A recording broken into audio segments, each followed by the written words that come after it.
Take my hand. Close your eyes. Now feel.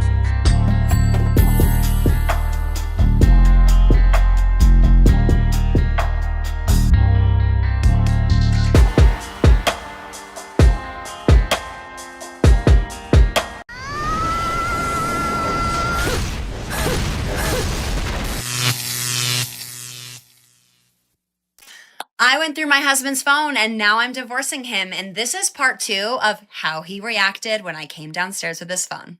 First of all, I want to say the commitment from people for this side of the story, I just find really interesting. The fact that people care so much about my story, I just find really interesting. I didn't really think anyone would care about this. So here we go.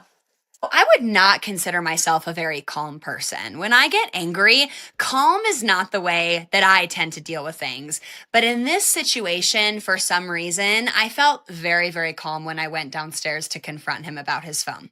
I gave him his phone very peacefully and I said, "Thank you so much." And he said, "So how mad are you right now?" I stayed very calm the whole time. I looked right at him and I said, "You know what? Not as mad as you might think." And then we kind of started to go into some things. One thing that I did not mention in my first video, because it's kind of personal, but I don't really care about putting him on blast at this point because he embarrassed me, is that my husband has been holding out on smexy time from me for many, many months. And that's another thing that I want to address because some people in the comments assumed, oh, well, if your roommates living in separate rooms, if you were not having smexy time with him, that no wonder he cheated. First of all, ew. Second of all, I was always open for business. Every single day, all the time, I'm always open for business. He was saying that he didn't want to because he's been having hormone issues lately. So we have not been doing that. And when I went through his phone, I found that he was watching porn every single day. So from my experience, he has always done this thing where when he gets in trouble, he doesn't want to feel like he's in trouble like a little kid. So he turns into this very hurtful person, which is another reason why I'm leaving him. So when I confronted him about the corn, he laughed in my face and he said, "Oh yeah, I love corn. That's probably never going to stop." And I said, "But I have been asking you for smexy time." And he goes, "Yeah, well, we haven't been talking. We haven't been in a good place, but I love corn." And then another jab that he gave me, I think just, again, to hurt my feelings and try to make himself feel bigger and better than me at that point, was when I brought up that, hey, I know that we've been in a bad place, but we're still married. His excuse was, "Well, listen, you haven't been talking to me. We haven't been in a good place. What do you expect? When I don't get what I need from you, I go to other women for validation." And I said, "Man, you must be really insecure if when we're not in a great place, you have to seek out validation from other women. And I feel bad for you." So again, he kind of smiled and said, "Yeah, well, you weren't talking to me and I love getting attention from other women when you don't give me what I need. So that's probably never going to end. I'm probably going to do that for forever." And listen, ladies, as I say all of this stuff out loud, I hope that you ladies get just as irritated for me as I am for myself to be treated that way by somebody that I was married to for 10 years. Nobody deserves that. It's not just me, but nobody deserves to be looked at and said, "Yeah, I know I did these things. I'm probably going to continue to do them though." So at that point, I knew it was over. He made it very clear that he didn't want to repair that at all. He didn't seem remorseful at all. So I took a deep breath, gave him a big smile, and I said, "Okay, well, let's get working on filing. I don't really know the process to that, so I need to do a little bit of research, but I'd like to get filed by next month and get all of this stuff sorted out. At this point, you are now single. You want to act like you're single and pretend that you're single. You are now single. You may see, talk to, and do whatever you want, and I am going to do the same, and let's file for divorce next month." And he said, "Okay." But trust me when I say this story is not over. Now, you see, my mother-in-law was due to be in town 12 hours after this discovery. So when he asked me, he said, "Taylor, can you just be chill while my mom's in town? She doesn't need to know anything that's going on." I said, Oh no. Oh no, no. No. I'm gonna tell your mother everything. And that story, ladies and gentlemen, we're gonna go through tomorrow. Stop it. Get some help. It's concerning that studies confirm a large portion of adult content consumption, especially on platforms like the Blue app, comes from married men. The rise in this kind of consumption among married men is incredibly high. Now, let's look at the full picture. I'm not going to excuse the man for what he did, but let's consider the context. They sleep in separate rooms, they apparently barely talk, there's no intimacy, and they've been married for 10 years with no kids. She even admits their conversations don't end well. When she says, "I didn't lose my temper this time." Judging by her profile, she seems like the strong, dominant type. She even describes herself as a gym coach. But look at the signs. He asks her not to tell his mother, and not only does she tell her, but she also makes a series of videos publicly trashing him. Let's keep going. Take my hands. Close your eyes. Now feel.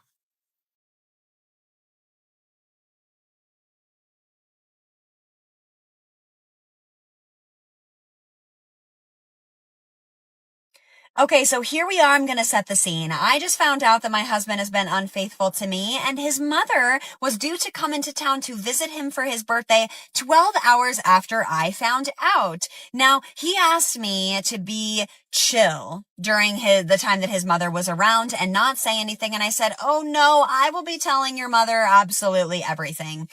Here's how it went.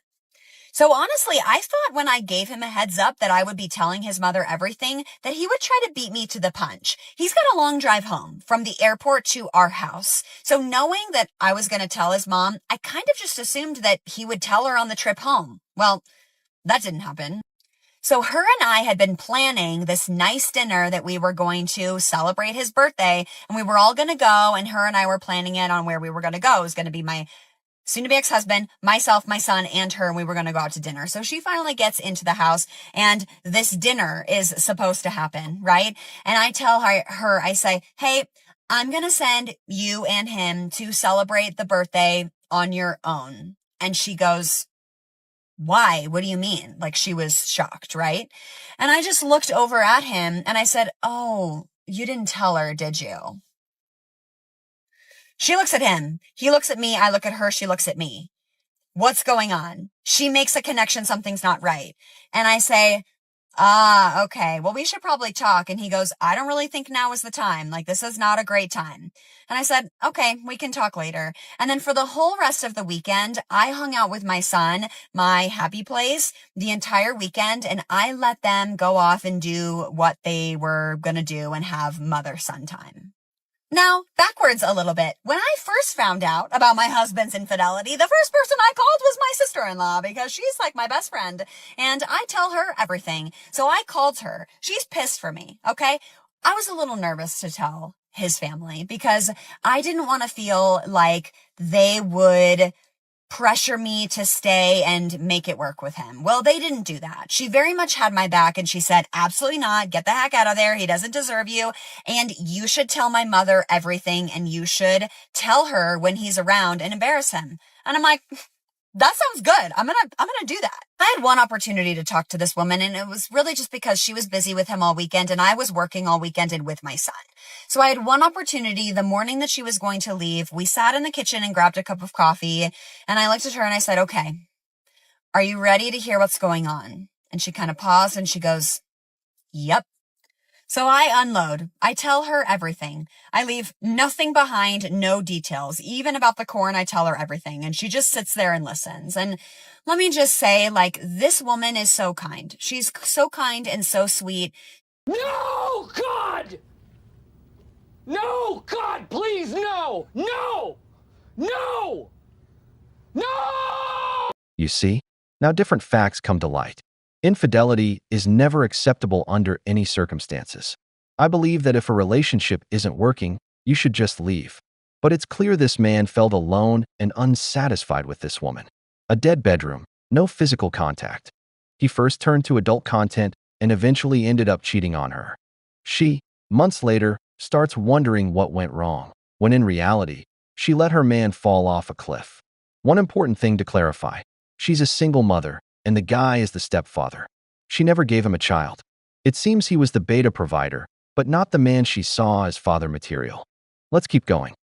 She would never hurt a fly. So it was hard to tell her because I know that she loves her son and she worries about him. And I think like ultimately the way that I felt in this conversation was that she was worried for her son based on how he was acting. Did I feel like I had her support? No. Honestly, if I'm being frank, I don't really feel like she was thinking about what I had gone through. I think she was thinking about her son, which is fine. Like that's your son. I get it. But she kind of said something really interesting to me that I kind of like, I don't know, like didn't really like.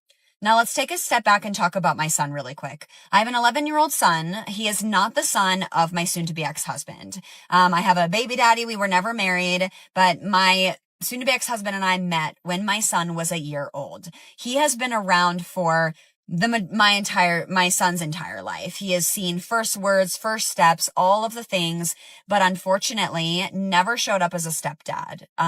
He told me a little bit ago that he didn't love my son. He just never was what my son needed.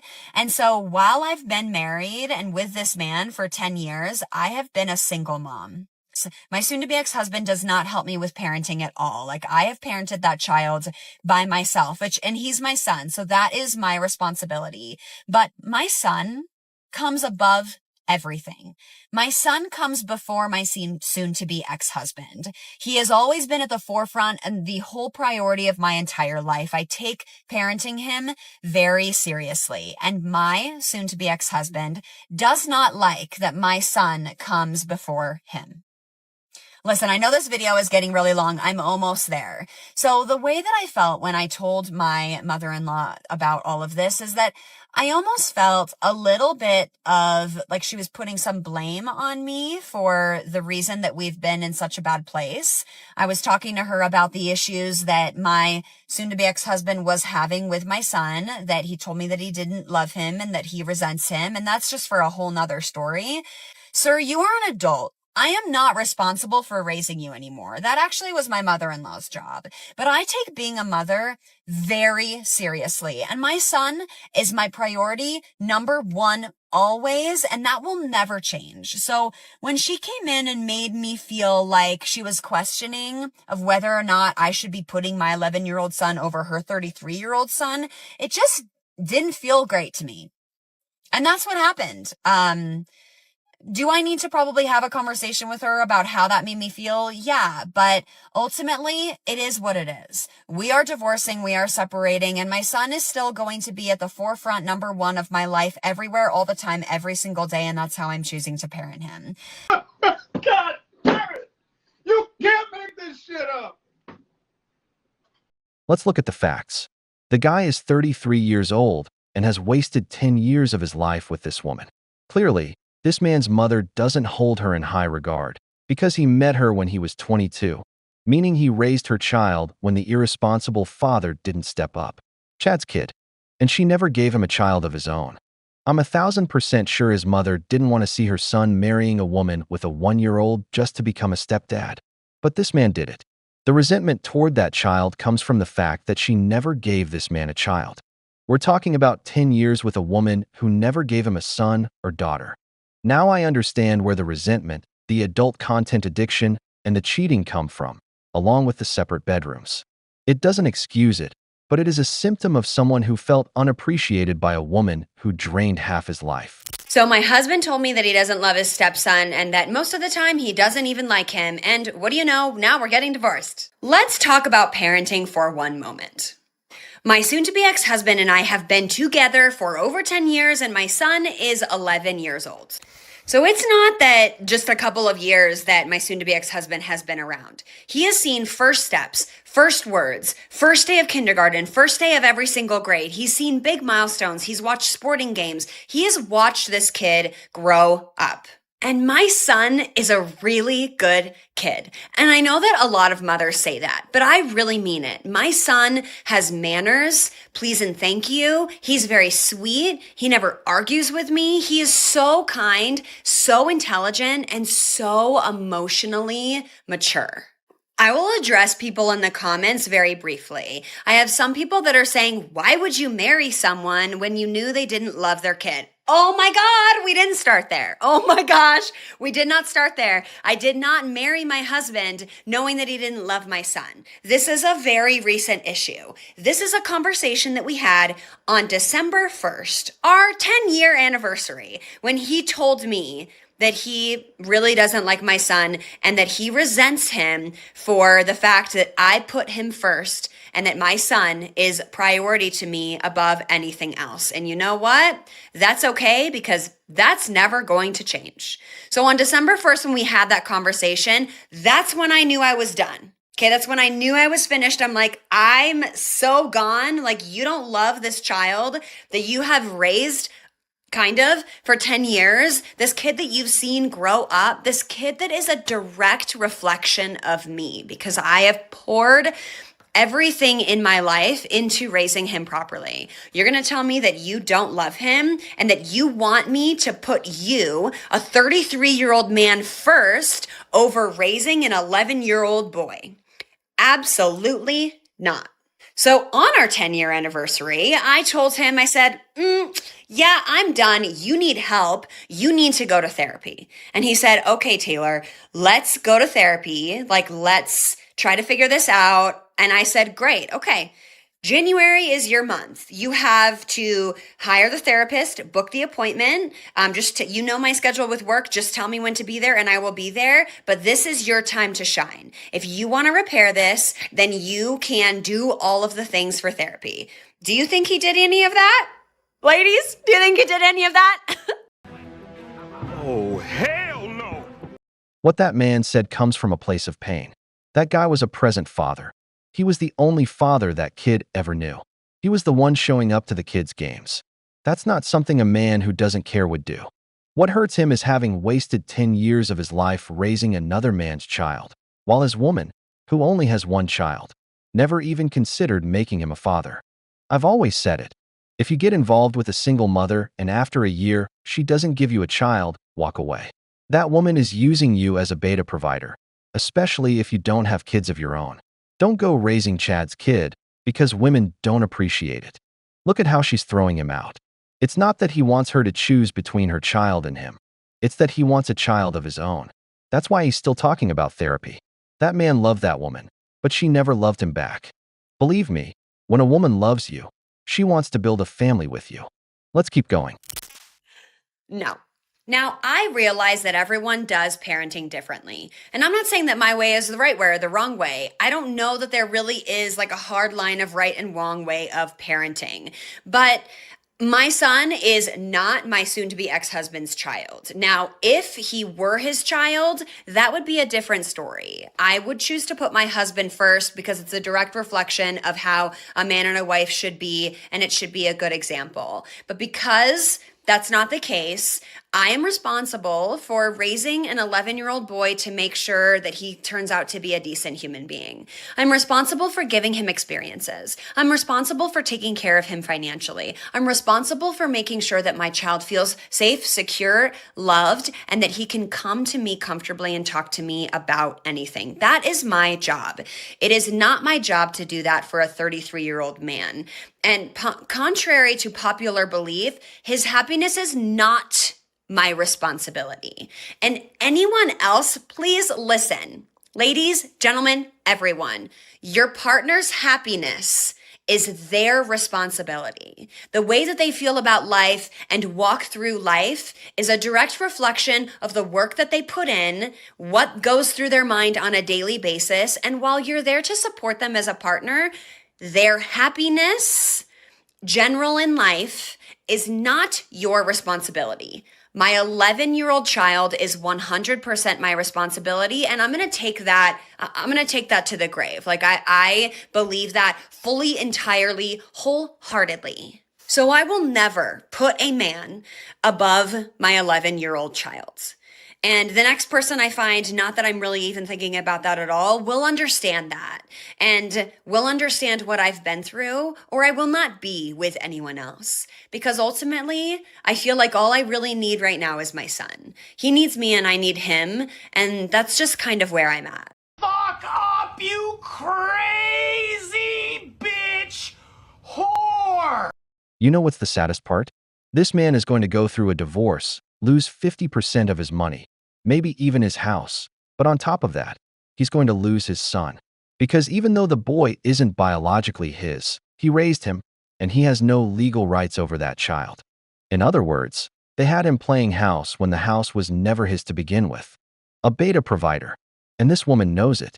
She talks about him like that because she never truly loved him. He was the one who stepped up and took responsibility for Chad's mess, the man she did want to have a child with. Just listen to how she talks about him. But let's hear what another creator has to say about all this. So my husband told me that he doesn't love his stepson and that most of the time he doesn't even like him. And what do you know? Now we're getting divorced. This is a conversation that we had on December 1st, our 10-year anniversary, when he told me that he really doesn't like my son and that he resents him for the fact that I put him first and that my son is priority to me above anything else. And you know what? That's okay, because that's never going to change. So on December 1st, when we had that conversation, that's when I knew I was done. Okay, that's when I knew I was finished. I'm like, I'm so gone. Like, you don't love this child that you have raised kind of for 10 years, this kid that you've seen grow up, this kid that is a direct reflection of me, because I have poured everything in my life into raising him properly. You're going to tell me that you don't love him and that you want me to put you, a 33-year-old man, first over raising an 11-year-old boy? Absolutely not. So on our 10-year anniversary, I told him, I said, yeah, I'm done. You need help. You need to go to therapy. My son is not my soon-to-be ex-husband's child. Now, if he were his child, that would be a different story. I would choose to put my husband first because it's a direct reflection of how a man and a wife should be, and it should be a good example. You shouldn't have married him. And I might catch a lot of heat for this, but it's not because he's the problem. Just think about it, because what you said was that if he was your son's biological father, that you would be putting him first. But that's not the case. He's not his biological father. And even though he was there from almost the start, your son was 1 year old. That man lived 10 years in that household as a guest. He was never accepted as father or as husband. He was continuously reminded in all of the little things and all of the big things that you would choose your son over him in every single case. And not only would you silently just do what you thought what was best, you would throw it in his face, just like you are here, because your husband opened up, he was vulnerable, and he said that he had resentment towards a child. Like, he knows that's not right, but something caused it. And I would argue that it's not anything wrong within him. I would argue it is because of the dynamic of the relationship that you are a part of. And that's something that you need to be part of to fix, but you are obviously not, because you are blaming him and you are setting it up for him to fix his issue. Am I right, guys? Like, this is a very valid fear and valid reasoning as to why a man is not going to want to date a single mom. Exactly. This guy was a guest. He was playing house. I'm telling you. Brothers, he was sleeping in separate rooms. There was no intimacy. He raised the kid for 10 years, and she never gave him a child. That man was boxed into a corner. He paid the bills, kept his mouth shut, and if he was lucky, maybe got a little intimacy. No wonder his mother blamed her. Just by the way she talks in the video, I'm 1,000% sure she used to say those things to him.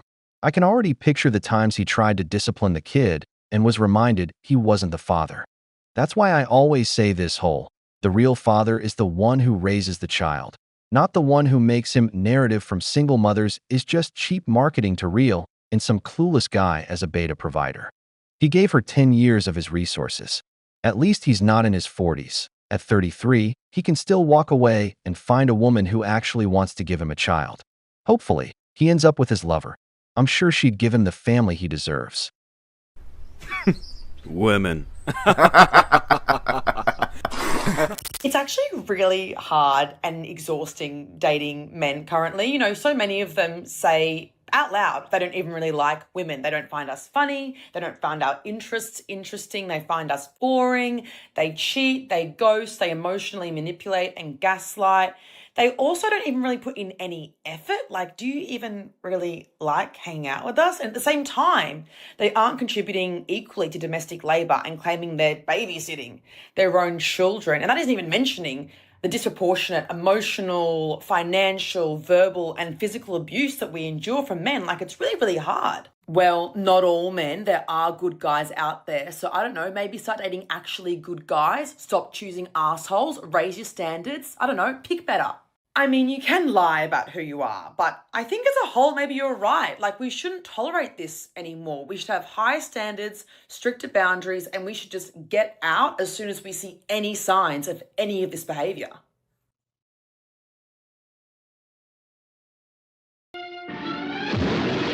Okay, I have a theory on why all the hottest girls are single and nobody's married yet. I figured it out. It's because before, hot women were a rare commodity. Now everyone is just way too hot. It's easy for girls to get hot, right? And now it's like when you see a desirable, high value man, they have way too many options. And girls don't have options anymore. And it's so frustrating because it's like people would kind of date in their lane, if you know what I mean. Before there was like fillers and Botox and hair and cute outfits and spray tans and all that stuff. People would date in their lane. Now, everyone's hot. And no, men can't do any type of like plastic surgery or height surgery or whatever. And with women working and men working equal pay, that's also a rare thing. So, ladies, we need to figure out a way to make men suck again. Sorry, they do suck. That's my point. They do suck. We just need to even out the ratio here. We're too hot. Men need to catch up to us. You know what I mean? There is no epidemic of male loneliness. What we're seeing is an epidemic of leftover women. Women who, despite thinking they're special, are not being chosen for serious relationships. The second woman, without realizing it, spoke a key truth. Today, beauty is common. Filters, surgeries, and treatments have made it accessible to everyone. And when something becomes common, it stops being a differentiator. That's why many men are choosing something else: simplicity, kindness, peace. The feminine woman, without excessive makeup, who brings well-being and makes you feel valued. Men, in addition, have room to grow. We can improve, build, and develop ourselves. And that's why we're rejecting women who are combative, feminist, and unkind, because they don't add value. It's precisely those women who are now complaining about being alone, the ones who end up at the wall, because the wall doesn't forgive. I already know this is going to be a controversial take for some of the men, but the same men that are screaming, all women are superficial, all women want a guy who's 6 foot, all women only want a guy who makes 6 figures, and you have to have this, this, and this, or otherwise a woman won't even look at you, are the same guys that are screaming, not all men, when women say like, oh, all men are bad, all men are blah, blah, blah.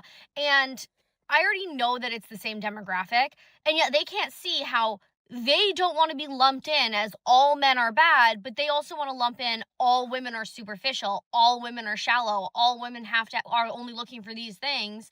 And I just think it's ironic that they can't see how they're doing exactly the same thing that they are defensive and mad when women do to them. This is the type of man I'll never date. Fat man. If you're fat, that means your emotions are not regulated. You don't have self-control, you don't respect yourself, you live by low standard. If you're struggling financially, you be with yourself your whole life, and you're not even able to do good for you to take care of yourself. I'm not expecting you to try to do good to take care of us. If you have a cheap and broke mindset, you need to have a generous heart. The best part of heaven is giving, is sharing. If you don't shower and floss your teeth every day, we are not much. If you think deodorant, it's optional. I'm not going to be walk around if somebody's thinking. If you talk more than I do and take you longer than I do to get ready, if you don't read books, One of my needs is grow. I need to feel like I'm in progress. If you complain about money, about pricing, oh, this is so expensive. Things are not expensive. You need to find a way to make more money. If you think first class and nice hotel is a waste of money, when I'm traveling, I want the whole experience the way I deserve. If you talk bad about any of your ex, cocaine's a hell of a drug. Then they say they don't want to be called superficial, yet they're all chasing the apocalypse's 666. A man who's 6 feet tall, makes 6 figures, and has a six-pack. The beast's 666. These women are completely out of line with their unrealistic standards. Did you hear her say, "I want the full experience I deserve"? But the real question is, what kind of experience does a man get with you beyond demands? These are the ones with an exaggerated checklist, yet they don't meet even half of it. And we're not even talking about hygiene. That's a basic human standard. The truth is, she wants a walking ATM. You can practically hear her stomach growling from here. Women.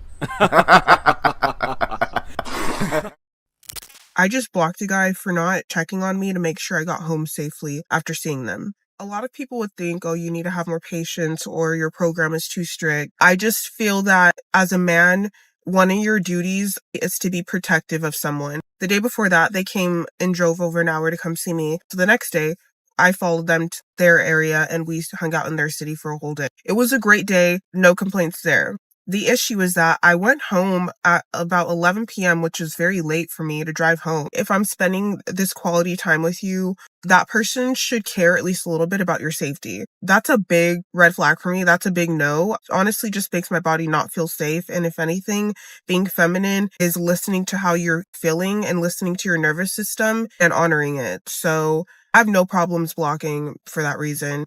They had more than enough time to check in on me, make sure I'm good. So blocked. There are men who do not have access to women at all. And they have to go into spaces where women are basically forced to have to interact with them, and they make the most out of those interactions. You see this in so many spaces. You see this at the gym. You see this in stores. Women who work retail, especially young women who work in retail, having to deal with annoying men during transactions, men who won't leave them alone. I've worked in customer service. I noticed, like, for an annoying ass man to come up and milk the shit out of the entire transaction because this is his opportunity to steal some feminine energy, steal some essence, and harass a woman. They will linger, make it the longest transaction for no reason. And this is why you literally have to just make it so clear to them that you're not interested and stand on that. If you give them an inch, they will take a mile. If you give them any type of pleasantry, they will milk the shit out of that. You have to be mean to them. You genuinely do. In a safe way. In a way that still protects you because you do not know who you are dealing with. They will find so many different opportunities to engage with women. If you're in a public space, if you're online somewhere, wherever you are, this is their opportunity. They don't have any other opportunity. They go to the spaces where they know women are going to be, or they go to spaces where they know women have no choice but to talk to them, i.e. customer service. I've seen this when I worked at a massage clinic. Men would call in. I worked at a call center once. Men would call in. They're going to try to get access to women by any means necessary.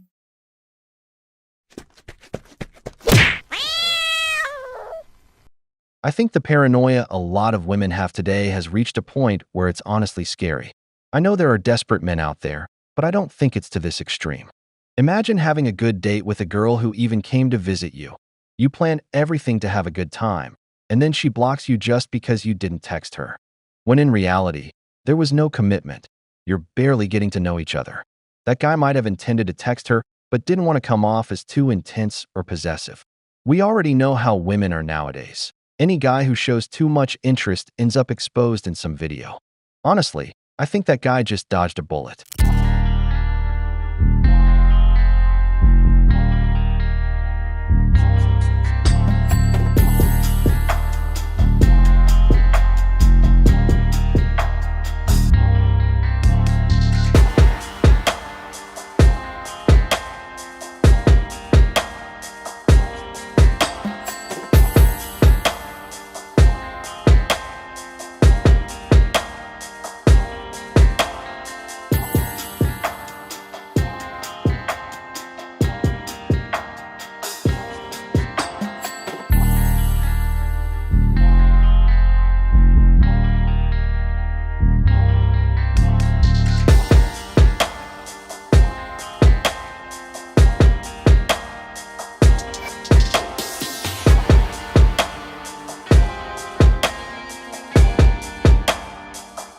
Women want the bears, and we want you to subscribe and help us hit 1,000 likes on this video. Don't forget to leave your opinion in the comments. It's important to us. Alright then, let's get back to the video. Good morning. This is your reminder that never did men look at the fact that women weren't in college or in the workforce and say, oh my gosh, this is a problem of huge proportions that everyone needs to hear about. We have to fix this because women are behind. All the doctors and lawyers and lawmakers are men and this is an issue. No, in fact, they looked at that and said, it's perfect. Wouldn't change a thing. And now that men are having issues academically and are falling behind women, everyone needs to care about it. It's a problem that everyone needs to address and figure out a solution for. To what? To put men back on top? To make sure men are outperforming women? But you see, the difference is that women were systemically prevented from participating. There's nothing stopping men from participating. There's nothing stopping them from getting good grades, from studying hard, from getting that job if they're the best candidate. Yeah, so sounds like personal problems. Brothers, is anyone here selling cat food? Because you're about to get rich. The number of women I hear saying that having a college degree makes them superior to men is ridiculous, like carrying tens of thousands of dollars in debt is some kind of badge of honor. A lot of men today are choosing trades or starting their own businesses, which bring in more money than many college degrees. But these women think they're more cultured or smarter just because they have a diploma, sometimes in things like gender studies, that cost them $300,000. Meanwhile, a plumber can make that kind of money in a year. I'd be the fool if I let myself get tricked into chasing a piece of paper that cost over $100,000, only for it to end up collecting dust in a drawer, because it didn't even land me a job that puts food on the table. There is no such thing as a male loneliness epidemic. It's fake, it's bullshit, it's 100% made up. Whenever there is something created in regards to men, men's feelings, men's needs, men's wants, semantics are very important. Men use semantics within those words, there are context clues. You have to read in between the lines of what they're really trying to evoke. The true epidemic, what's really happening, we are in a males are unlikable epidemic. Loneliness is just the byproduct of them being extremely unlikable. Men want you to love them and accept them and tolerate them when they are cheating on you, when they are abusing you, when they are being unkind to you, and they are doing nothing for you. For centuries, women have had to oversee a lot of things that they don't like about men in order for them to have survival. Women have had to overlook a large amount of mistreatment by men because they couldn't open a bank account, they couldn't get a house, they couldn't get a credit card, they could not open a business. So therefore, women have been stuck dealing with men that they do not like because their survival has been based on it. Our survival is no longer based on our proximity to men, which means that now they have to be likable. They don't want to be likable, hence why they are lonely. And to be honest, they can stay lonely. They don't want to do the inner work to face their traumas, fight their demons like they always say. They don't want to talk to a therapist. They don't want to open up emotionally. They don't want to unpack their patriarchal conditioning that they are just holding onto with a firm grip without even realizing that it is hurting them. Women are realizing that they gain no benefit by being with a gender that does nothing but harm them, make their life worse, make them sacrifice things. And so women have opted out. The marriage rates are declining. The birth rates are declining. These dating apps are losing money because women are no longer interested. Women like people. Women are naturally communal. When you have a group that everyone is scurrying away from that group, the group is the problem. Because women don't even have a hard time being lonely at all. Women don't even really get lonely because women thrive in their own space. Women thrive in their own company. The men are lonely because they're unlikable. Point blank, period. Gentlemen, here we have a feminist frustrated with the past. This is the never-ending story. If we keep living through injustices you never actually experienced, we're never going to move forward. These are the people who always have an excuse based on something that happened decades ago. You didn't live through that. You didn't go through those experiences. That was over 60 years ago, not in your lifetime.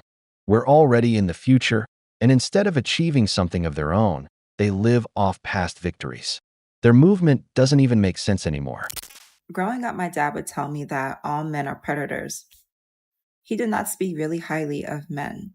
And the reason why is because he needed to drill it into my mind so that I could have a sense of self-preservation. So now in my adulthood, a lot of people do not accept that. And obviously men aren't going to admit that. But men are predators, okay? Their nature is. It's like human nature, right? Typically animalistic at its core, because humans are still animals. But when you do not ascend past that, you stay at that lower nature. Most people don't ascend. Men are predators. And we can look at this when it comes to the topic of consent. In my last video, I spoke about how men will go into spaces where there are guaranteed going to be women, and they will basically just harass them. They'll spark up conversation. And if you read the comments, it's hundreds of women telling their story. And every now and then is a random man commenting. And I've had to monitor some of these, so you may not see some of them. But there's a random man saying, oh, so women only want male attention if they desire them. And the fact that that's a hard concept for a lot of men to accept is very telling, because it's not about consent. It's not about if you want them. It's not about if you desire them as well. It's about what they want and what they want to take. Okay. And if you're going to be a willing participant. It's not about your desires. It's not about if you consent.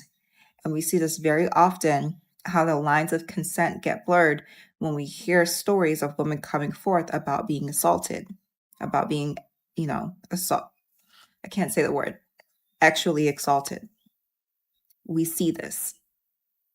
The consent was not there. There are lots of women actually who will admit that they've engaged in acts that they probably didn't want to. And they did it because that's what the man had pressured them into doing. There are a lot of women who admit to engaging in that when they don't want to, because it's not about consent. If it's not 100% yes, if there's room for a no, it's a no. Okay. And they don't read for consent. That's predatory. Okay. So don't be fooled by, there's a lot of beauty to being a woman.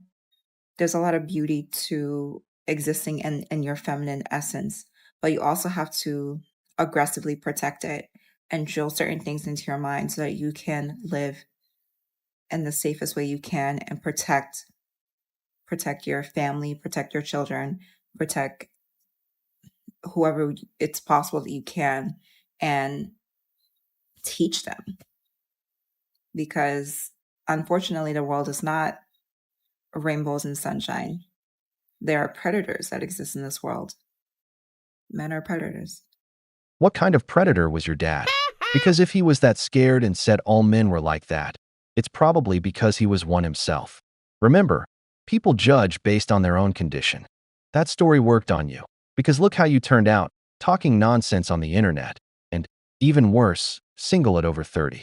If instead of filling you with fear he had taught you how to choose a good man and build a family, you'd be talking about something else today. Brothers, the number of leftover women keeps growing. Girls with high standards get treated exactly how they deserve. From the first meet, they make it crystal clear who they are, what they're about, what they're going to tolerate, what they're not going to tolerate. And I am telling you, they get treated way better than everyone else. These are the girls who do not allow any toxicity. They don't allow anything low value or any disrespect in their space. They don't negotiate their worth or make excuses for people's bad behavior. They simply just remove themselves from the situation that does not serve them. Meanwhile, the girls who let disrespect slide, the girls who surround themselves with friends and family or partners who don't respect them, who lower their standards to make other people feel comfortable, these are the girls that get treated exactly how they allow themselves to be treated. They get the bare minimum because they accept the bare minimum. Here is what I learned, okay? People are going to treat you exactly how you teach them to treat you. If you have high standards and you actually enforce them consistently, people rise to meet those standards or they remove themselves from your life. Either way, you win. A win is a win. So stop apologizing for knowing your worth and actually you should start requiring other people to match your energy. Beautiful women don't have to say too much. You heard what the fuck I said. I said no. I said no. That's a complete sentence. Beautiful women don't have to go back and forth, write paragraphs, explain voice notes. Oh my God. I said no. I said what the fuck I said. End of the story. Beautiful women need to start knowing their value and knowing that no is a complete sentence. If you say no, that's what it is. And you need to stand on that. Half of you are not getting the respect you deserve because you keep explaining yourself. Mama, there's no need to explain nothing. You don't have to explain shit. You said what you said. The answer is no. Okay? Far too many of you are letting people cross your boundaries, play with you crazy. They're playing with you guys crazy. I'm getting frustrated. When you say no, no means no, and stand on it. 2026, I want to see you say no, and I want to see you stand on business. Know your value, know your worth. No is a complete sentence. Thank you. The men that are attracted to me because I don't give a fuck. Okay? I don't give a fuck. I always put myself first. I'm not going to answer you first. I'm going to do whatever it is that I want. Do you understand? I'm going to do it however I want, whenever I want. This is my world. I live in it. You are a guest.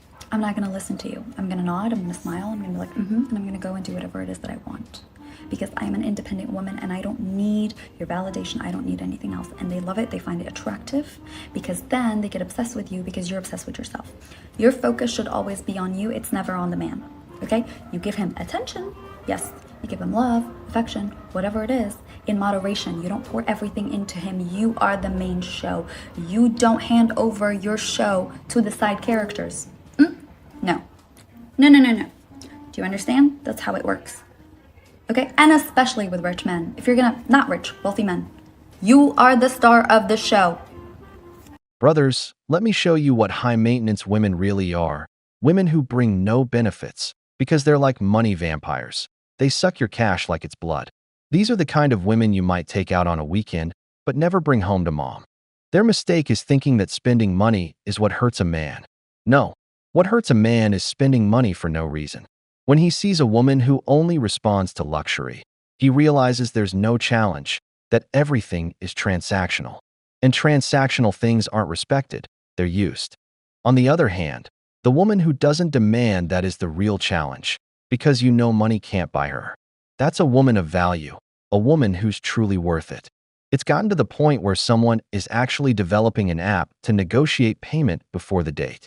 Check out the next video. After I said I would require a deposit to take me on a date to cover my date preparation costs, I'm now working with an app developer to make this a reality. This is actually happening. We are building the app. I'm not even exaggerating when I tell you this is the best damn dating app you have ever seen, because there is a clear difference here where the woman can set the deposit rate and the man can pay for her date preparation costs. So as a woman, you're going to walk into the date already so happy, and that's going to lead to a better date and a better connection. And that gives the man a better chance of succeeding in courting you. The app is called Courted. So when people ask, how did you meet? You can say, he courted me. So cute. The website already looks absolutely stunning, and the app itself, incredible. All of the features are so unique and nothing like you've ever seen on any dating app. Oh, and to everyone who said you can't do that, guess what? I just did. So we are going to launch this city by city. And if you want early access, click the link in my bio and sign up. Let's make dating fun again. Love you. God damn it! You can't make this shit up!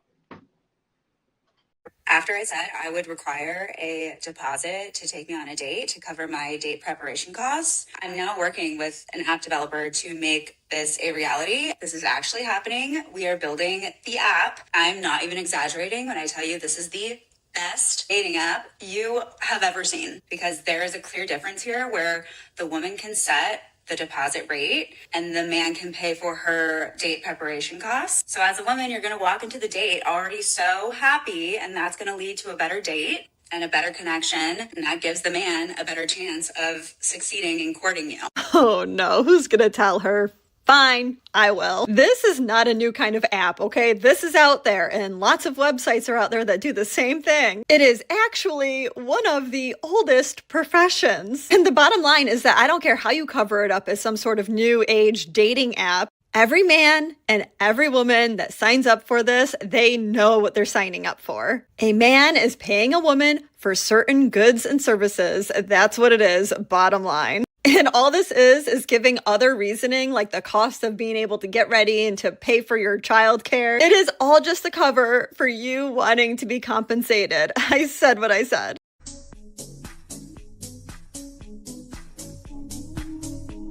I don't think they thought this one through. Because, frankly, it is not the boast that a lot of them seem to think that it is. Because I have seen several different videos, very similar to this one, made by several different types of women, each indicating that they have, in some cases, spent thousands of dollars on their appearance, whether it be on their makeup, their hair, their nails, or in some cases even their clothing. Thousands of dollars to look a certain way. And if you're going to ask most women why they do such things, it's for themselves. Because if we're going to be very honest, most men don't really care how much a woman spends on her appearance as long as she looks presentable. They don't care if her hair cost $1,500 or if she did it herself. But yet we're supposed to be led to believe that they're not going to be then using men after spending such large amounts of money on themselves? Okay. Brothers, the oldest profession in the world has always existed. Women have fought so hard for equality with men that they've ended up losing the privilege of meeting a high-value man. Because if, right off the bat, you hit me with a price just to see you, then you're for the streets. And like I always say, if the frog is from the streets, no matter how many times you kiss it, it won't turn into a princess. This woman is selling herself to the highest bidder. It's not about being prepared for a date. It's about lining up multiple dates in a week with desperate men who paid the fee. In other words, she's raffling herself off. And this isn't anything new. With a lot of women, everything begins and ends with money. The dumbest part is when they turn around and say they get dressed up for themselves. But the moment you invite them on a date, they want to charge you for what they supposedly did for themselves. Total nonsense. Brothers, if the product comes with a price and several have already paid it, it's no longer new. It's secondhand. It's devalued. Let's continue. If I find myself having to tell a nigga how to treat me, it's over with. Finito. It's done. See, because if you got to tell somebody how to treat you, how to do the most bare minimum things like call you, text you, check on you, plan dates, take you out, what are you doing? Someone who truly likes you, you would never have to tell them to do these things. They're going to naturally do them because they like you. They want to be with you. They want to text you. They're going to call you. They're going to check on you. You're constantly on their mind. If you have to tell somebody to do those things, And the crazy part is you can tell somebody to do those things and they'll start doing them. That's because they want to keep you in their life for whatever reason, but they don't want to 100% commit to you. They don't really want to be with you, but they want to keep you in their presence. There's something about you, I don't know, whatever it is that they like about you that they just want to keep in their presence. Maybe it's just to boost their ego. You make them feel like I'm that nigga because, you know, when I text her, she gonna text me back with whoop. So they gonna do those little things. They gonna give you a little bit of what you asking for, but they not gonna fully commit and fully pour into you. You gotta let them type of people go. They just a waste of your fucking time. Women want the bears, and we want you to subscribe and help us hit 1,000 likes on this video. Don't forget to leave your opinion in the comments. It's important to us. All right then, let's get back to the video. Unpopular opinion, but healthy masculine men love when women are a little high maintenance. Let me explain. First and foremost, if a woman is low maintenance and doesn't have a lot of like healthy respect for herself and lets the man get away with bad behavior, ignoring her, you know, choosing guy nights over her and just sort of doing whatever he wants, he's going to respect her less. Whereas a woman who has standards and boundaries for the way that she wants to be treated in the world is far more attractive.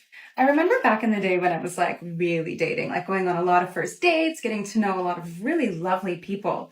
I had absolutely no problem with telling men, I'm high maintenance. I'm like the worst. I have so many just expectations for what I want in my life. And it was scary to say, but as time went on and I started saying it more and more really great, lovely men started to respond like this. They would say things like, wow, you're so confident and you really know what you want. I really like that about you. And the truth is, men that were not very confident and didn't feel like they had a lot to bring to the table didn't necessarily love it. It kind of like would take them back. That's okay. And I mean, what does high maintenance even mean, right? Like some people think it's this like bougie, I expect all these things all the time energy, but that's not how I take it. I take it as like, I have high standards. I have a lot of respect for myself and I have expectations where if we're together, you're not cheating on me and you're treating me well and you're prioritizing me and our relationship. You are a healthy communicator. You understand that I'm a classic woman. I bring a lot to the table. I take really good care of myself. So I expect to be treated really well. I expect chivalry, opening doors for me, you know, like being a bit of a passenger princess and having you drive, having the man pay for the dates. And I bring other treasures to the table. Now, I don't totally buy the like, what do you bring to the table? I am the table mentality. I think that that's a little weak. Women bring a lot to the table, especially if there's children involved. Like we're going to bear children, offspring for this man. But we can't just assume that we are the table, but we have to understand what we bring to the table as women. And nobody's there to really teach us what makes us valuable as women. So many women try to bring value like men to the table. And the truth of the matter is men and women do not receive being courted the same. So if we're acting like men and trying to court men like men, they're going to see us as more of a equal, more of another man, another masculine person to sort of compete with rather than a woman to adore and cherish. Now, if a man says that he doesn't like high maintenance women and he wants a woman who is low maintenance and chill and lean back and independent and has her own thing, that's totally fine. That's a man who wants to put in less effort into relationships. It's a really great way to weed out men who are not ready to be the full partner. But women, what we bring to the table as women, as feminine identifying women, is very important. And I'm going to be talking more about that, how to give like a woman and how to receive like a woman from healthy masculine partners in my new free upcoming masterclass called Adored. There's a link on my page at the very top. Go grab it, go register. I would love to see you there. This is going to change your life. Something I've learned about women is what I now call the mirror. I don't chase. I don't overact. I don't compete. I reflect. If a woman shows genuine interest, attention, care, and reciprocity, she gets exactly the same in return. If she doesn't, I don't force effort where there is none. I stay on the same frequency she's on. The problem now is that many women want it all. They want you to put in the effort, pay for everything, take them to expensive places, cover their costs. Bottom line, she hasn't even qualified herself with you, king, and she's already expecting wife treatment. Back in the day, the high-value woman was a man's true partner. She cared for and supported her man. She was there for the process. And when the man succeeded, he gave everything to his queen. Brothers, be like the mirror. Reflect back the same effort she gives you. Provide a man love high maintenance women. I said what I said. And dusty men love people pleasers. And you're a people pleaser, miss. You're too nice. You're afraid of being high maintenance, aren't you? You don't want to be a burden. You were raised to not be a burden. You were raised to be polite, which means now you are hypervigilant. You are overly careful of making sure you're not too much, you're not a burden, and you're not bothering the people around you. And you know what kind of men love a woman like that? Selfish men. Men who want to be mothered, provider men, aka healthy men, because at the heart of every healthy man is a provider. He wants a full woman, a woman who knows she's not too much, a woman who honors her standards, a woman who is what your people-pleasing self would describe as a brat. Healthy, full women who are secure in themselves don't fall into the same loops that you do. They have a naturalness about what they expect, what they feel entitled to, and they just go for it. And secure, healthy women just don't get tripped up here. They see something that's ill and they literally go, that's giving ick. You, on the other hand, you doubt yourself. You make rationalizations for people's poor behavior because if you were to enforce your boundaries, that would make you a burden. You're constantly in a state of trying to make sure that you're not bothering people. Guess what? You're going to bother him. Bother a man. Get him all hot and bothered because provider men love that. Provider men actually want to be of service to your high maintenance. It makes them proud. From now on, you're going to rewrite your entire understanding of romance as follows. Provider healthy men love brats. They love women with standards. They love women with needs. All healthy men understand that women ask a lot because it takes a lot to make me beautiful. It takes a lot to make me happy. And if you would like access to my life, you have to step up because I can make myself happy and beautiful. So what are you going to bring? What are you going to bring to the table? You only have one job today, is to be a brat. Women nowadays are so high maintenance. What do you bring to the table? Oh boy, I have a lot to say on this. Let's go. First of all, women bring emotional support. We're there to provide comfort and a safe space to come home to. We bring compassion, care, and healing. We bring beauty and femininity. Cause don't lie, bro, you also take pride when your girl is a 10. Your ego gets boosted too when all your friends think your girlfriend is hot. Don't lie, bro. We're also there to give you a second opinion, to stop you from doing stupid shit. Cause we have your best interests at heart. And we want to support your goals, your plan, your vision. And on top of that, we bring intimacy, closeness, empathy, understanding, guidance to the freaking table. Cause I've seen y'all men comfort each other. And it is the lamest thing ever. Oh bro, I had a bad day at work. Oh man, I'm sorry to hear that. Take it easy, yeah? Here, have a can of beer. Now, would you prefer that? Or, oh baby, do you want to talk about it? Tell me, what else can I do to make you feel better? If you'd rather be comforted by your bros and a can of beer, then go marry each other. Or better yet, go marry the fucking table. And mind you, women nowadays can afford to pay our own rent and bills. We can buy our own meals. And can still afford to go on shopping sprees to pamper ourselves with cute clothes, makeup products, and beauty treatment. So if we can already do that for ourselves, I guess the question is, what do you bring to the table? Period. Okay, I love you always. Bye.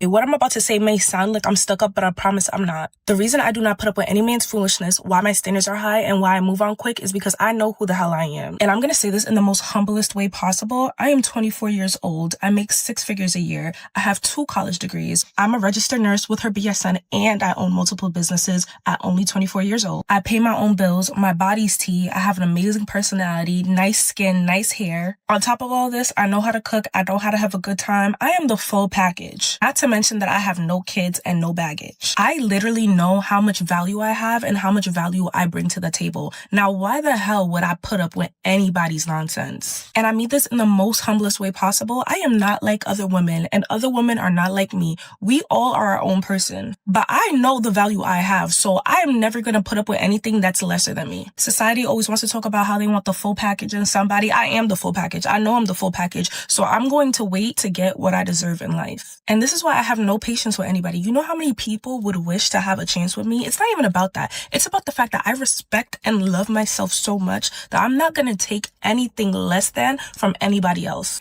And I've worked really hard to get to where I am today. So if somebody's going to try and come in my life and bring down my value or bring me stress, if you're not adding to my life, you're taking away from it. And that's something I will not put up with. So yeah, respectfully, the price is high and I'm going to stick by it. Brothers, what are men supposed to do these days when all these women think they're a 10? They all believe there's something out of the ordinary, when in reality, they all seem to be worth the same and do the same for a man. Nothing. I studied sales and took tons of courses, and one thing I learned is that the product has to be useful to the buyer. If you, as a woman, are asking for a high-value man, a man who's already at the finish line, what are you offering that man? That kind of guy already has a perfect life without you. He's got younger and more beautiful women chasing after him. Every day, there's a woman at her peak beauty, around 23, looking for a high-value man. Your degrees, your job, and your high-maintenance lifestyle don't offer that man anything. That's why these women end up last. Meanwhile, the simple girl, who dresses decently and wears little makeup, ends up being the one that man values. Because more than what she brings to the table, that man knows he can count on her even in the tough times. Unlike these subscription-based women, once you stop paying, the service ends. Women. There's no reward in being the low maintenance girlfriend. The more you do, the less he'll do. Men actually like high maintenance women. Men like low maintenance women because they're easier to manipulate. Comes with dealing with a man, be high maintenance. I'm not just talking about being a super expensive woman. I'm saying be high maintenance in your attitude and how you carry yourself, how you maneuver, and your standards. These are things that you also need to be high maintenance in. Once a man starts calling you easy, simple, it's time to get on out of there. You have represented yourself wrong, and it's time to just start all over. This is why I tell all women, you need to level up before you start dating. Most women are low maintenance because they're afraid of rejection. They're afraid that the things that they demand and ask for are not going to be met in the relationship. So they try to be low maintenance so they don't have to meet themselves at the line of, hey, this guy is not moving the way I would like him to. But that is okay. That's why you need high standards. Having high standards is just a way to help you weed out the guys who are set on wasting your time. If you have high standards, you don't have to worry about having low vibrational experiences. Most men will always seek the low maintenance girl because he doesn't have to apply himself. He doesn't have to work hard for her. He can get away with doing everything at the lowest bracket, the lowest tier.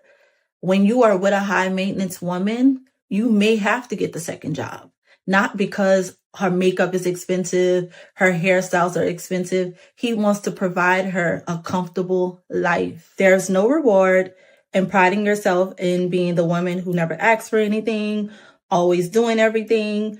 I don't need this from a man. A man doesn't have to do that for me. I can guarantee you by yourself on being the woman that requires nothing. You will be the woman who gets nothing. And when I say nothing, I mean nothing. Their bills are not paid. They don't get gifts. They're not going on vacations. They're getting nothing. Always be high maintenance. Men like being used. To figure out how to be more high maintenance at your level, start off small. Start wearing a little bit of makeup. Start putting on a little bit of perfume. Keeping your hair done, keeping your nails and toes done, not just your nails and your toes look a mess because you claim it's the fall. Keep these things done. Keep your car clean. Keep yourself put together. Those things will elevate you and they're small and easy. And as you go, you can elevate in other areas. But start off small and these things will change the type of men that you attract.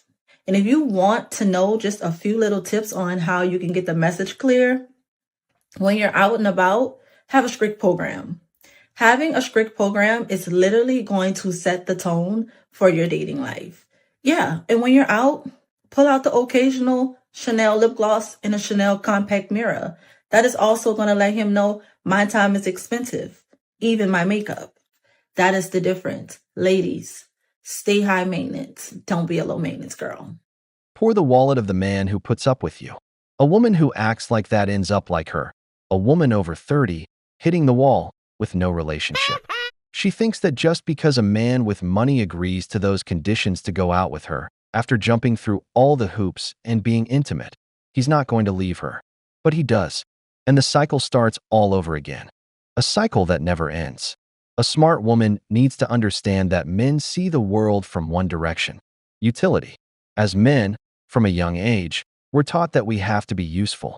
That's why we're always working, making money, learning things, being useful to women, because we don't get unconditional love. That doesn't take away a basic truth.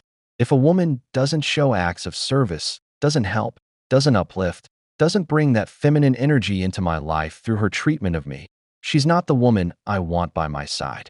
She's a woman who only wants to receive and give nothing in return. And as you know, to be treated like a princess, you first have to qualify with the king. Drizzle, drizzle.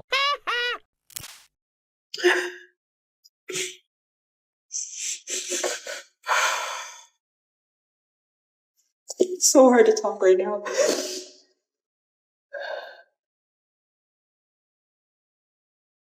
Situation's so hard.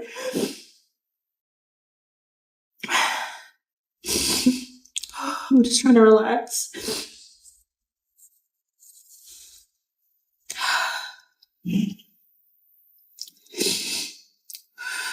I tried to fix it after 3 days with my husband. And he's just like, no, you can't, you know? Like, I'm done with you. Today he keeps reiterating, like, through text message, like, we can be brother and sister in Christ. Sorry, this couldn't work out. So I came to live with my family, but they're hopping from place to place because they don't have a place. 7 days here, 7 days there. It's the hardest situation. About to go through a divorce. My husband not being there for me, and he knows the situation my family's in. Which is one argument that we had before I left the house, because he said if your family loses their house, then they can stay here. But once it happened, I asked him and he said no.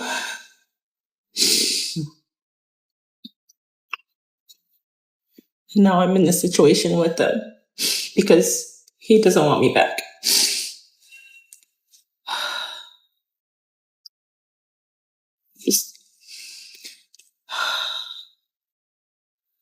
I don't know. I just got a new job. And he said he's done helping me. He's done paying my bills on March 15th. So it's like helping my family, trying to pay my bills, not having a house, moving every freaking 7 to 14 days from place to place with the company my mom works for, because it's like they have vacation houses, but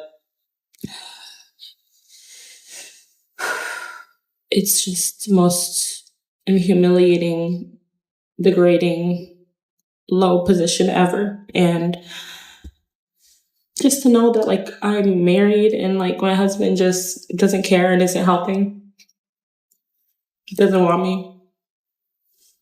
Like I left the house because you threatened to call the cops on me when I wasn't even yelling at you.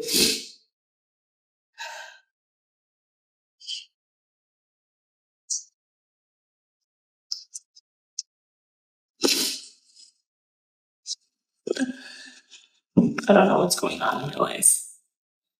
I'm over it. I'm just like, what is happening? I'm so tired of this. I'm so tired of struggle and pain.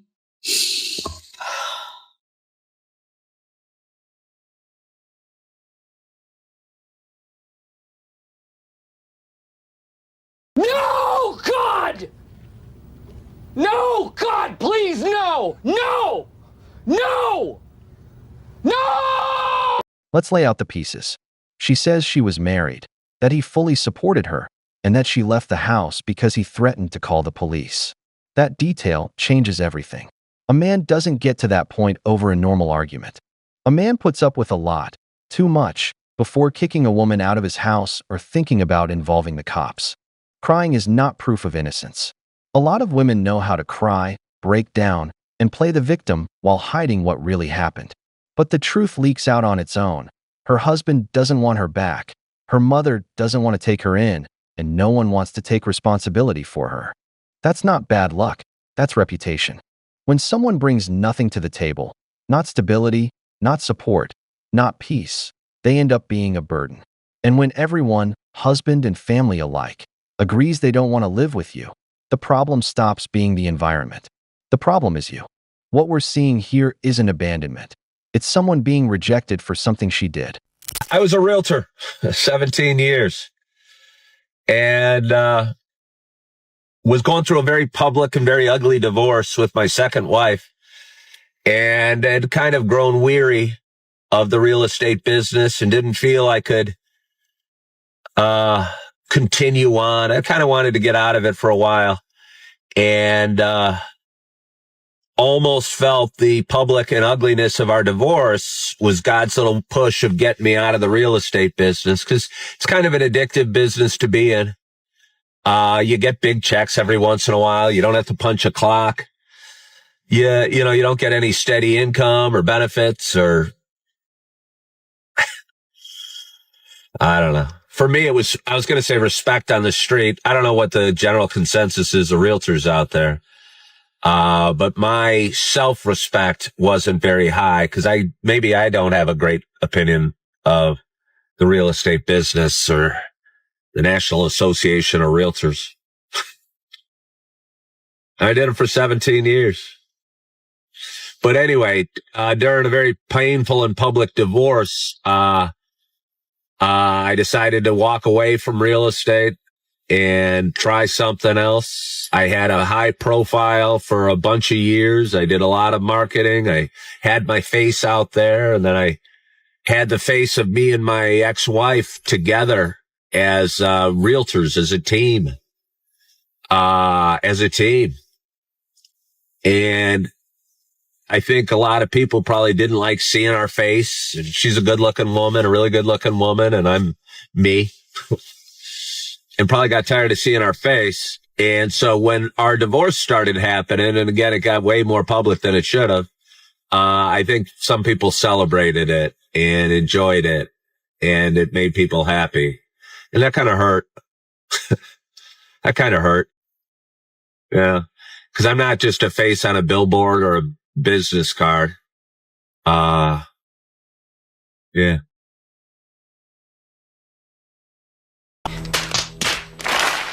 Personally, I've never been a fan of mixing business with love. I don't like the idea of tying my livelihood to my relationship, because my livelihood is what will always take care of me no matter what. But I see a lot of couples who, the moment they sign that marriage certificate, tie their entire lives to their partner. The problem is, love is fleeting. Today you might love someone, and 10 years later, have a completely different opinion about them. So when the separation comes, and especially if you're in a business where you deal with clients, like sales or real estate, it all ends badly. People might be more connected to your wife than to you, and in the divorce, take her side. The worst part is, you don't have an escape, a place to distract yourself from the divorce and everything that comes with it. That's why, personally, I believe business and relationships should stay separate. Thank you all for the welfare checks. Reporting in that I'm okay. I have gone through the most difficult thing that I have gone through since probably getting sober. I generally don't get personal on this app, but I haven't been on here because I've been going through a lot. I am actually getting a divorce. This was not necessarily anticipated, however, relatively mutual. He's my best friend. We came to this place where we just decided after 12 years, the things that are broken just maybe aren't fixable. And because we're best friends and we love each other, we don't ever want to hate each other. So although this is the saddest, we were married for 12 years. I've been pretty broken, and I haven't really felt like coming on TikTok and pretending that everything's okay. But I guess this is a best case scenario for a really sad situation. But I did have to pack up my entire amazing life that I didn't know was crumbling and move it in a U-Haul truck into a shitty little apartment in Delray Beach, Florida, a place I didn't really think that I wanted to go back to. But here I am. I'm going to go back to my business and try to bring some culture back, dive head first. So I'll be so busy, hopefully, that I won't have time to think and just be sad about all of this unfolding. But I just going to trust the process and trust that God has a plan for all of this. And we were put in each other's lives for a reason, and we both deserve to be happy. So Thank you all that have reached out to me, and I'm sorry I've been very distant, but yeah, this is most personal I've ever gotten on this app. So yeah, later. Oh, hell no! Every time a woman turns on a camera and turns her life into content, the marriage starts ticking toward an expiration date. It's not coincidence, it's a pattern. External attention, constant validation, and public exposure end up directly competing with the intimacy of the relationship. When someone starts living for an audience, they stop living for their partner. The home becomes a stage, problems become scripts, and privacy disappears. That's why we're seeing so many marriages fall apart while she grows on social media, quits her job, or gets fired for prioritizing TikTok over real life. There's a second part that makes this even clearer. Good morning, TikTok. I just wanted to say thank you from the bottom of my heart for the outpouring of love and support that you gave me on my last video. You have restored my hope and faith in humanity. I do a lot of political talk and focus on all the wrongs going on in the world. And I think one of the things that we've kind of gone away from is not celebrating the positive things. And there was so much love. I mean, hardly any negative comments or, maybe a couple, but they were like funny or what have you. But you guys have made the up and down battle that I have had on this app over the past 6 years worth every moment. Because I have a really hard time reaching out and asking for help or leaning on people or whatever. So getting vulnerable and making that video and then receiving so much love and support, you restored my faith in humanity. And I love you so much. And I appreciate you. And give me a couple more days and I'm back. I'm just kind of getting into the swing of things when it comes to life. And I don't have as much time as I would like to make TikTok videos. But you guys are the best. See what I mean? They're almost always broadcasting their lives. They convince themselves that people actually care, when in reality, people just want content. A woman who sacrifices her relationship for a social network is headed straight for loneliness. Social media promised connection, but today it's tearing homes apart. TikTok has turned into an echo chamber where leaving your husband, exposing your private life, and seeking comfort from strangers is normalized. When validation comes from the outside, commitment on the inside weakens. Women. Don't want to get divorced? Sit down. I have some advice for you so that you aren't me at 53. Do stuff together. I was married for 24 years. I got married at 27. We used to spend so much time together and we used to have so much fun together. We stopped spending time together. And you lose the thread that keeps you together. And people ask me all the time, how did you get divorced? Why did you get divorced? What happened? Nothing terrible happened. We lost our connection. We stopped spending quality time together. He did his thing. I did my thing. We would watch TV together at night. That's not really together. Saturday came around. What are you doing? I'm going here. I'm going to the bike store. I'm going to smoke a cigar with so-and-so. What are you doing? Oh, I'm going to do my Peloton. I don't know what I did. Watch Bravo. And I'm not blaming him and I'm not blaming myself. And let me tell you why I'm even thinking about this. I did a charity walk a couple of weeks ago and I'm friends with a lot of people in my building. A group of us, probably 20 of us, did this charity walk a couple of weeks ago for breast cancer. And one of the women gave me a ride home and it ended at 11:30 or noon. And she's like, so what are you going to do for the rest of the day? And I was like, I don't know. I'm traveling this week and I have to do laundry and da-da-da. I'm like, what are you doing? Because she's married. She's been married for a long time. Oh, we're probably going to do this. And I'm like, we? Tell me what a married couple does on a weekend. And she told me. She said, we'll probably go get something to eat. Maybe we'll go up to the dam and go for a walk. I said, what else do you guys do? Tell me what do connected couples do on a weekend? Named all these different things. And it was like I was reading a book that I was so unfamiliar with. Just now, I got home from work. She pulls up. Now she's in the driver's seat. Husband's in the passenger seat. She's like, hey.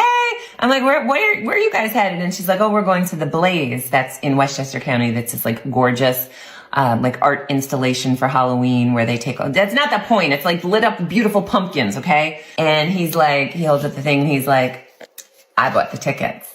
I was like, check you out, okay? Like, that's freaking great. Like, go have the best time. And they drove off. And I ran over here to tell you, they're solid as hell. These connected couples. Don't wait until it's so far gone and so long that you don't even want to do stuff together. Divorce sucks.